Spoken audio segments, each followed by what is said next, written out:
Hello friends, मैं S के Saini MAIC group में स्वागत है। और आज हम पढ़ेंगे शाखा बैंकिंग, ब्रांच बैंकिंग। इसके पहले कल हम लोगों ने पढ़ा था इकाई बैंकिंग, यूनिट्स बैंक क्या है, उसको हम लोग बड़े गंभीरता से देखा था। और आज हम लोग देखेंगे शाखा बैंकिंग किसको कहते हैं। शाखा बैंकिंग यानी इसको बोलते हैं ब्रांच बैंकिंग। एक छोटे से शब्दों में हम उसको आप बताना चाहेंगे, फिर आपको मैं एक उदाहरण के द्वारा समझा के बताऊंगा। शाखा बैंकिंग एक ऐसी विकेंद्रित व्यवस्था है। शाखा बैंकिंग एक ऐसी विकेंद्रित व्यवस्था है जिसके अंतर्गत किसी बैंक का मुख्यालय किसी बड़े नगर में होता है। किसी बैंक का मुख्यालय बड़े नगर में होता है और उसकी शाखाएं देश के सभी भागों में होती है। मतलब उसकी शाखाएं देश के जितने भी शहर हैं, जितने भी नगर हैं, जितने भी क्षेत्र हैं, गांव, कस्बा, शहर, सभी स्थानों पे उसके शाखाएं काम करते हैं। यहाँ तक उसकी शाखाएं दूसरे देश में भी विदेशी बैंक के रूप में भी काम करते हैं। उसी को हम बोलते हैं शाखा बैंकिंग। जैसे मान लीजिए यह एक बैंक है और यह एक भारत, जैसे मान लीजिए हम एक उदाहरण आपको समझाने का प्रयास करते हैं कि जैसे मान लीजिए ये एक भारत है और भारत के मान लीजिए मुंबई, ये SBI को हम SBI मान लेते हैं। SBI एक बहुत अच्छा उदाहरण आपके लिए है। ये SBI का जो हेड ऑफिस है वो यहाँ पे है, ये मुंबई में है। मान लीजिए मुंबई में है, ये बैंक्स मुंबई में है, हेड ऑफिस है मुंबई में है। और इसके ब्रांचेस मान लीजिए उत्तर प्रदेश में, मान लीजिए गुजरात में, राजस्थान में, जम्मू में, दिल्ली में, इस तरह से मान लीजिए उड़ीसा में, चेन्नई में, इस तरह से देश के सभी भागों में एवं इस राज्य के सभी छोटे छोटे जगहों पे इन शाखाओं का विस्तार होता है। उसी को हम शाखा बैंकिंग कहते हैं। यानी आपको समझ में आ गया होगा कि शाखा बैंकिंग वे बैंकिंग है जिसका देश में ऐसे जगह, ऐसे महानगर में उसका हेड ऑफिस होता है और उस हेड ऑफिस का छोटा छोटा ब्रांच देश के सभी भागों में फैला होता है। यहाँ तक कभी कभी विदेशों में भी फैला होता है। मतलब एक दूसरे देश में भी इसकी शाखाएं विस्तृत होती है। उसी को हम बोलते हैं शाखा बैंकिंग।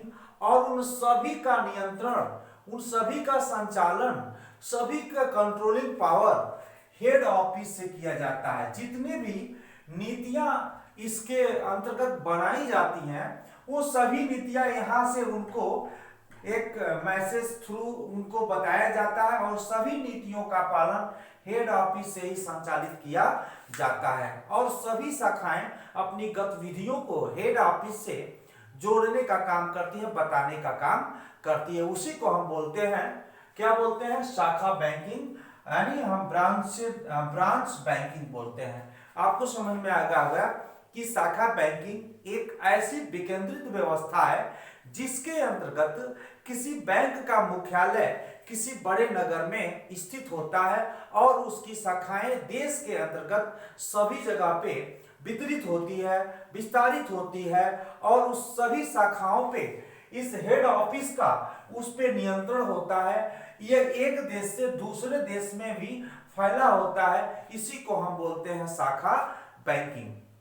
शाखा बैंकिंग के उदाहरण आप सबसे ज्यादा देख सकते हैं, इंग्लैंड में देख सकते हैं, इंग्लैंड में भी देख सकते हैं, फ्रांस में देख सकते हैं, ऑस्ट्रेलिया देख सकते हैं, आपके भारत में भी देख सकते हैं, भारत भी एक, आपका कनाडा में देख सकते हैं। तो इस तरह से ये जो देश हैं, ये सभी देश शाखा बैंकिंग के अंतर्गत ये काम करते हैं।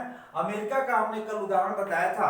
अमेरिका एक ऐसा देश है जहां पे यूनिट्स बैंक यानी इकाई बैंकिंग की व्यवस्थाएं ज्यादा है, जिसकी कोई शाखाएं नहीं होती है, वो एक किसी निश्चित विकसित क्षेत्र में अपनी शाखाओं को स्थापित करके उस पे अपना व्यवसाय करती है। तो इस तरह से हमने देखा शाखा बैंकिंग क्या है। शाखा बैंकिंग के कुछ गुण है, उसको हम बताने का प्रयास करेंगे, जो आप समझ जाएंगे। बहुत सरलता से इसे हम समझाने का प्रयास करेंगे। बैंकिंग सेवाओं का विस्तार। इस प्रणाली के अंतर्गत अल्प विकसित देशों, छोटे कस्बों, नगरों में बैंकिंग सुविधाएं उपलब्ध कराई जाती है। इसका कहने का मतलब है बैंकिंग सेवाओं के विस्तार से मतलब है कि इसके अंतर्गत, देश के अंतर्गत जो भी छोटे कस्बे हो, ग्राम हो, अल्प विकसित क्षेत्र हो, ऐसे जगहों पे इनकी सुविधाएं उपलब्ध कराई जाती है, ताकि वहां के अल्प विकसित लोग, वहां के अल्प विकसित व्यवस्था को भी विकसित तीव्र की जा सके, ताकि वहां की अर्थव्यवस्था भी अच्छी हो सके, वहां का प्रति व्यक्ति इनकम आय जो अधिक है, सभी उद्योग के तरफ उनकी भी संभावनाएं बढ़े, रोजगार का स्तर वहां भी बढ़े। तीसरा से हम कह सकते हैं बैंकिंग सेवाओं का विस्तार। ये बैंकिंग सेवाओं का विस्तार ऐसे जगहों पे करती है जहां पे अल्प विकसित क्षेत्र हो, छोटे कस्बों तथा नगरों जहां पे बैंकिंग सुविधाएं उपलब्ध नहीं हो, ऐसे जगहों पे बैंकिंग सुविधाएं उपलब्ध करा करके समस्त बैंक से संबंधित उन्हें सुविधाएं उपलब्ध कराने का काम करती है। इसवी शाखा बैंकिंग का ये भी एक गुण है। रिजर्व बैंक ऑफ इंडिया अधिनियम के अंतर्गत हमेशा उसमें जोर देता है कि ग्रामीण में भी शाखाओं का विस्तार किया जाए, क्योंकि भारत एक गांव का देश है। जब तक गांव के अंतर्गत हमारी रोजगार, हमारी इनकम, हमारी सुविधाएं नहीं पहुंचेगी, तब तक देश विकसित होने वाला ही नहीं है। इसलिए सभी तरह की सुविधाएं गांव को भी जोड़ा जाए, गांव को भी दी जाए इस बैंक के माध्यम से। दूसरा है मुद्रा के हस्तांतरण में सुविधा। मुद्रा के हस्तांतरण में सुविधा से तात्पर्य है कि इनके शाखाओं का विस्तार इतना ज्यादा होता है। जैसे मैंने आपको बताया कि ये भारत के अंतर्गत जो भी शाखाओं का विस्तार होता है, जैसे मान लीजिए मुंबई में हेड ऑफिस है, उत्तर प्रदेश में भी इनकी शाखाएं हैं, यहाँ पे जम्मू में भी है, यहाँ पे केरल में, चेन्नई में भी है, यहाँ उड़ीसा में, यहाँ गुजरात, मतलब सभी जगह पूरे देश में इनकी शाखाएं विस्तारित है। अगर एक स्थान से दूसरे को धन का स्थानांतरण करना हो तो एक शाखा से दूसरे शाखा में धन के स्थानांतरण में बड़ी सुविधा होती है, क्योंकि पूरे देश में एक ही बैंक विभिन्न शाखाओं में अगर विस्तारित हो तो उन सुविधाओं में धन के हस्तांतरण में शीघ्रता से हम उनकी सुविधा उपलब्ध करा पाते हैं। तो इसलिए हम कह सकते हैं मुद्रा के हस्तांतरण में एक स्थान से दूसरे स्थान को मुद्रा को हस्तांतरण करने में ये बड़ा ही सुविधाजनक है, क्योंकि इनकी शाखाओं का विस्तार पूरे भारत में है। तो एक शाखा से दूसरे शाखा में धन को स्थानांतरण करने में बहुत कम समय लगता है, द्रुत गति से पैसे स्थानांतरित हो जाते हैं। इसलिए हम कह सकते हैं कि मुद्रा के हस्तांतरण में सुविधा। नकद कोषों की बचत, ये बड़ी छोटी सी बात है। नकद कोषों की बचत से तात्पर्य इस बैंकिंग प्रणाली के अंतर्गत जिन शाखाओं के पास, जैसे मेरे पूरे भारत में है, जिन शाखाओं के पास मुद्रा कम है यानी नकद कम है, वो क्या करता है कि किसी अन्य शाखा से वो पैसे मांग करके अपना काम चला से भी मांग सकता है, ये इनको दे सकता है, ये इनको दे सकता है। तो इसलिए हम कह सकते हैं कि नकद कोषों की बचत कम में शाखाओं का विस्तार करके एक दूसरे के पास पैसे भेजकर अपनी आवश्यकता की पूर्ति कर लेना। कभी कभी ऐसा होता है कि केवल डिजिटल ट्रांसफर कर दिया जाता है, उन शाखाओं के पास पैसा, वो पैसा आपको दे देता है। तो इस तरह से कम पैसे में ये ज्यादा काम कर लेते हैं। दूसरा है कि ब्याज दरों में समानता से मतलब यह है कि अगर पूरे देश में इनकी शाखाएं विस्तारित है तो ब्याज दरों में भिन्नता, जैसे मान लीजिए इस शाखा में पैसे कम हो गया, जिसके वजह से यहाँ पे मुद्रा का डिमांड बढ़ गया। मुद्रा का डिमांड बढ़ने की वजह से जो यहाँ पे शाखा होती है, इनके पास पैसे कम पड़ रहे हैं, तो ये क्या करता है, ब्याज भी बढ़ा देता है, क्योंकि मुद्रा का डिमांड बढ़ेगा तो उसका रेट ऑफ इंटरेस्ट भी बढ़ेगा। ऐसे में ये बैंक क्या करता है, यहाँ से पैसे मंगवा करके यहाँ पे मुद्रा की पूर्ति को बढ़ा देता है, मनी सप्लाई बढ़ा देता है, जिसके वजह से इसकी ब्याज दर क्या हो जाती है, कम हो जाती है। और देश के अंतर्गत जितनी भी शाखाएं हैं, उन सभी शाखाओं की ब्याज दरें एक समान होती है। इस तरह से व्यक्ति उस संस्था से, उस बैंक से आसानी से ऋण ले सकता है। नेक्स्ट हम देखेंगे व्यवसायिक जोखिम का भौगोलिक वितरण। भौगोलिक वितरण से तात्पर्य है कि यानी जो भी व्यवसाय है, कुछ ऐसे भी व्यवसाय हैं जिसमें बहुत रिस्क है, कुछ ऐसे भी व्यवसाय हैं जिसमें रिस्क कम है, लेकिन लॉकडाउन और कोरोना जैसी एक समस्या देश के सामने बता दी कि नहीं, कोई भी व्यवस्था आप कर लो, कितना भी आप वितरण कर लो, लेकिन कुछ ऐसी समस्या आती है जो सबको समस्या में खड़ा कर देती है। तो इस तरह से व्यवसाय का मतलब यह है कि किसान कितना भी ईमानदार हो, अगर उसकी फसल नष्ट हो जाए तो किसान बैंक के जो कर्जे हैं वो देने में असमर्थ हो जाता है, जिससे वो उत्पन्न हो जाती है। तो बैंक से क्या करता है, शाखाओं का विस्तार, जैसे इनके पास पैसे ज्यादा होने की वजह से बैंक कभी भी व्यवसाय में फाइनेंस नहीं करता है। जैसे मान लीजिए ये बैंक है तो पर्सनल लोन, मान लीजिए पर्सनल लोन केवल दे दे, पर्सनल लोन ही दे दे, तो वो हो सकता है कि सैलरी न आने की वजह से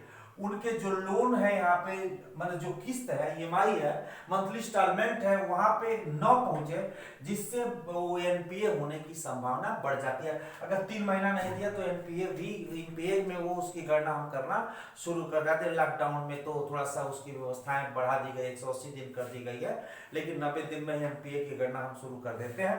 तो इस तरह से हम कहते हैं कि पर्सनल लोन दे दिया। अगर केवल पर्सनल लोन दे दे तो फिर क्या है, अगर सैलरी रुक गई, लॉकडाउन आ गया, तो फिर क्या किसी व्यक्ति की वहां पे ईएमआई नहीं जाएगा, जिससे बैंक बहुत घाटे में चला जा सकता है।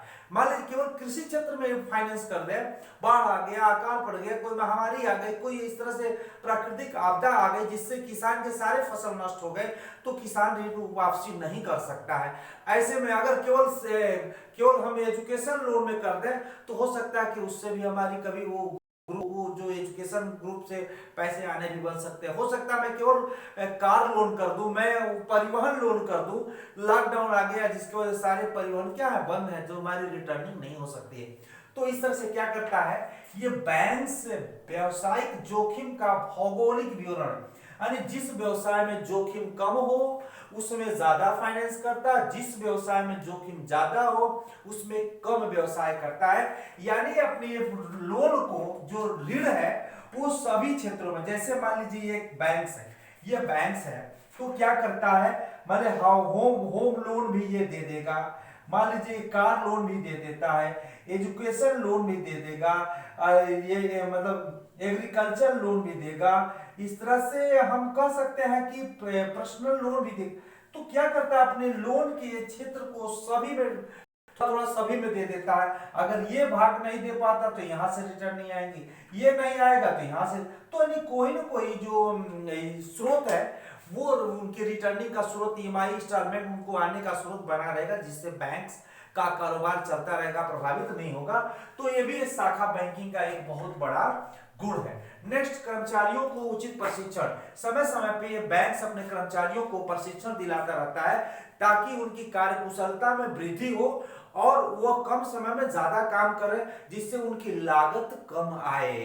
जैसे आप सब कह सकते हैं कि ये श्रम शक्ति का विभाजन हम करते हैं, यानी पढ़े लिखे व्यक्ति जो उस क्षेत्र का जानकार होता है तो कम समय में वर्क ज्यादा करता है, जो एक्सपीरियंस होल्डर नहीं होता है तो समय ज्यादा लगता है तो लागत ज्यादा लगेगी। इस तरह से कर्मचारियों को हमेशा प्रशिक्षण देता रहता है ताकि कौन सी किस तरह से समस्या का समाधान कैसे करना है वो सरलता से कर लेते हैं, काम ज्यादा करते हैं, जिसको वजह से लागत इस बैंक की कम आती है। बैंकों की असफल होने की संभावनाएं कम होती है, बैंकों की असफल होने की संभावनाएं कम होती है, इसलिए क्योंकि इनकी शाखाओं का विस्तार इतना ज्यादा होता है कि देश के अंतर्गत सभी गतिविधियों पे इनका पूरा ध्यान रहता है। अगर कोई शाखा घाटे में जाती है तो दूसरे शाखे के लाभ को उस शाखा में ट्रांसफर करके उसे घाटे से निकालने का काम करते हैं। जैसे मान लीजिए शाखा घाटा में चल रही है, ये सभी शाखा फायदे में चल रहा है, तो क्या इसका लाभांश इसमें ट्रांसफर करके इसको भी हम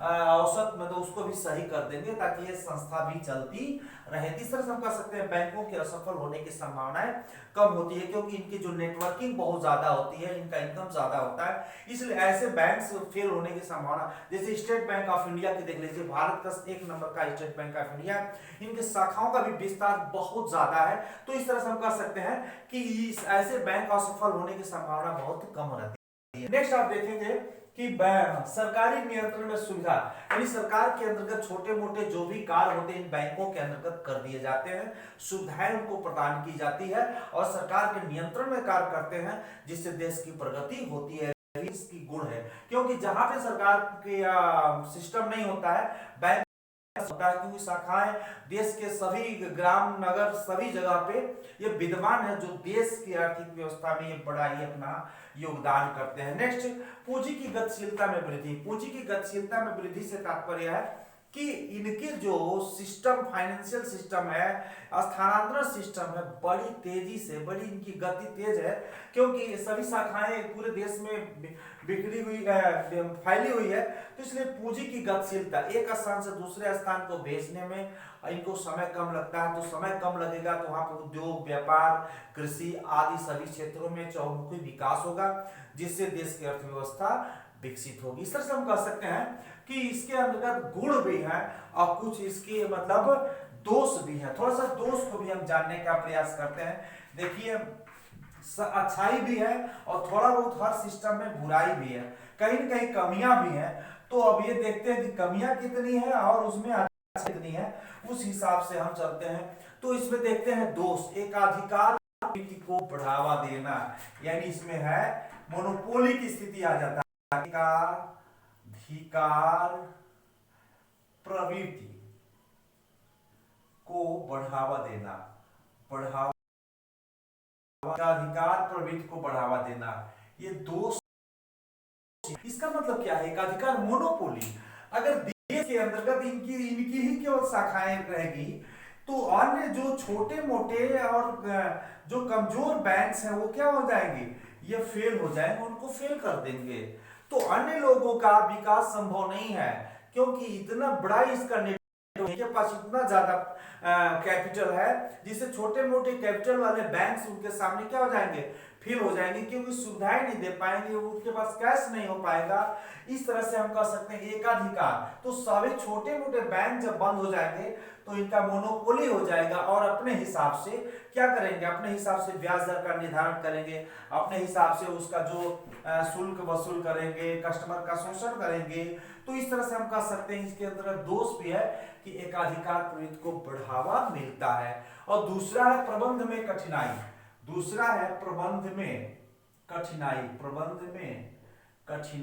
प्रबंध में कठिनाई से तात्पर्य यह है कि इनकी नेटवर्किंग इतना बड़ा होता है, पूरे देश के अंतर्गत फैला होता है, और एक होता है हेड ऑफिस। पूरे देश के अंदर एक हेड ऑफिस होता है, शाखाएं पूरे देश को फैली होती है, जिसके अंतर्गत संचालन थोड़ा कठिन हो जाता है, नियंत्रण इस पे कहा जाता है, प्रबंधन इस पे थोड़ा सा दिक्कत होता है। तो हम इस तरह से कह सकते हैं कि केंद्रीय मतलब इस बैंक में पूरी केंद्रीय स्तर पे इसका एक हेड ऑफिस होता है, और देश के सभी क्षेत्रों में क्या होता है? इसकी शाखाएं विस्तारित होती है। तो इसको संचालन में, इसको नियंत्रण में, इसको प्रबंधन में कठिनाई आ जाती है। ये भी एक थोड़ा सा क्या है? दोष है। तीसरा लिखते हैं खर्चीली प्रणाली। तीसरा हम देखते हैं कि खर्चीली प्रणाली से तात्पर्य है कि देश के अंतर्गत एक हेड ऑफिस है और पूरे देश के अंतर्गत शाखाओं का विस्तार किया जाता है, जिसमें क्या होता है कि किसी में 2, किसी में 1, किसी में 10, यानी कर्मचारियों की जो नियुक्ति है वो भी बढ़ जाता है, जिससे उसकी लागतें आ जाती हैं।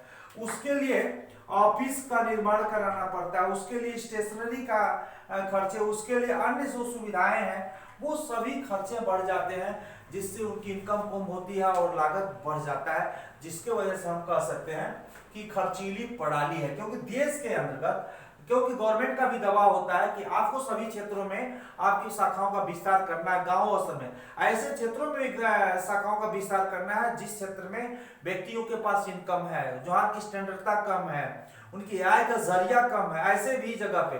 तो ऐसे जगह जब विस्तार करते हैं तो इनकम कम होता है, लेकिन इस बैंकिंग की जो खर्चे हैं, लागतें हैं, तो कुछ ऐसा फिक्स कॉस्ट होता है, फिक्स कॉस्ट तो इन्हें वहन करना ही सब कर सकते हैं। खर्चीली प्रणाली है जो ये भी एक नुकसान दोष है पिछड़े क्षेत्रों की अपेक्षा। एक और इसमें हम देखते हैं दोष क्या है पिछड़े क्षेत्रों की अपेक्षा। पिछड़े क्षेत्रों की उपेक्षा यानी जो अल्प विकसित गांव है, कस्बा है, क्षेत्र है, एरिया है, उसकी उपेक्षा करते हैं। ऐसे जगह पे चाहते हैं कि बैंक हमारा कारोबार न करे, क्योंकि ऐसे जगह पे मेरे बैंक की इनकम कम होगी, घाटे की स्थिति होगी। ऐसे जगहों पे पिछड़े लोग भी होते हैं। हम एक ऐसा भी बन सके, पिछड़े जो लोग होते हैं यानी जो पिछड़े गरीब लोग होते हैं, छोटे ग्राहक, ऐसे कर सकते हैं छोटे ग्राहकों की छोटे ग्राहकों की उपेक्षा यानी दोनों चीज एक ही शब्द से है। यानी ऐसे आप विकसित क्षेत्र हैं, पिछड़े हैं, जहाँ पे गांव है, जहाँ पे इनकम की जरिया कम है, ऐसे जगह पे अगर संस्थाएं खोली जाती है तो वहां पे ऐसे छोटे ग्राहक वहां पे मिलते हैं, तो इनको लोन देने में थोड़ा सा इनको असुविधा होती है, क्योंकि इनके पास एसेट्स नहीं होते, सिक्योरिटीज फंड्स नहीं होते। ऐसे जगह पे किसान होते हैं और किसानों को यह बैंक थोड़ा सा ऋण देने में अपेक्षा करते हैं, क्योंकि अब तो थोड़ा सा सिस्टम बदल गया है। नाबार्ड की स्थापना के वजह से बैंकों पे दबाव रहता है, क्योंकि बैंक पूंजी उपलब्ध कराती है, नाबार्ड खुद पूंजी उपलब्ध कराती है ताकि किसी किसानों को दिक्कत ना हो, लेकिन उनकी एक लिमिट होती है। फिर भी उनके सामने एक बड़ी समस्या हो जाती है, एक बार ऋण ले लेते हैं, उसमें ऋण दे नहीं पाते। इस तरह से हम कह सकते हैं जो छोटे ग्राहक हैं, जिनकी इनकम कम है, जिनसे उन रिटर्निंग की संभावनाएं बहुत कम होती है, उनको लोन ये नहीं देते हैं। ऐसे जो कारीगर हैं, जिनके पास पैसे का अभाव में अपना काम नहीं करा पाते हैं, उनको उनसे उनकी जो साख है बहुत अच्छी नहीं होती, इनको भी लोन नहीं देती। इस तरह से हम कह सकते हैं कि ये दिक्कत है। विदेशों में शाखा खोलने भी कठिनाई होती है। ये क्या होता है, विदेशों में शाखा खोलने में भी कठिनाई होती है, क्योंकि हेड ऑफिस से अनुमति लेनी पड़ती है। तो इस तरह से हम कह सकते हैं कि शाखा बैंकिंग के बहुत सारे दोष है। एक बार और कहेंगे, शाखा बैंकिंग एक ऐसी विकेंद्रित व्यवस्था है जिसके अंतर्गत किसी बैंक का मुख्यालय किसी बड़े नगर में होता है, किसी बड़े नगर में होता है। जैसे स्टेट बैंक ऑफ इंडिया का हेड ऑफिस मुंबई में है और उसकी शाखाएं देश के सभी राज्यों में है, सभी क्षेत्रों में है, गांव कस्बों में है। इस तरह से उस सभी पे नियंत्रण मुंबई हेड ऑफिस से किया जाता है। इसलिए हम कह सकते हैं यह शाखा बैंकिंग इसी को कहते हैं, जिसका विस्तार England, France, Canada, Bharat, Australia आदि में शाखा बैंकिंग का प्रयोग किया जाता है। अमेरिका में यूनिट्स बैंक का प्रयोग ज्यादा किया जाता है। इस तरह से हम देखें कि हमारा शाखा बैंकिंग क्या हुआ, समाप्त हुआ।